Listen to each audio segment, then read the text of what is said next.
Hello everyone, today in this video we will discuss how to fix if you cannot receive calls on Realme 16.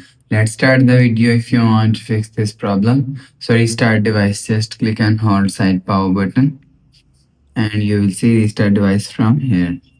Swipe up and you will see your problem is solved. But if it not solved, if you want to fix this problem, go to app library. Here click on settings app.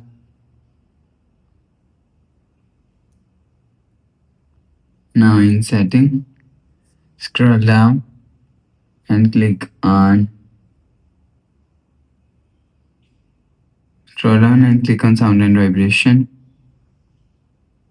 After click on sound and vibration, click on do not disturb. If you want to fix this problem, so make sure turn off do not disturb button. After turn off make do not disturb button, go back to home screen. You will see your problem is solved.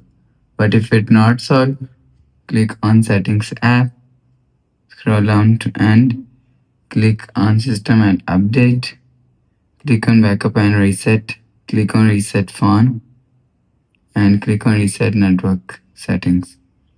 Enter phone pin, click on reset. After click on reset, go back to home screen. You will see your problem is solved. But if it is still not solved, so last solution is reinsert SIM card. So remove SIM tray and clean. Again insert SIM tray and you will see your problem is solved. So that's how you can fix if cannot receive calls on Realme 16. If you like the video, please subscribe. Thanks for watching.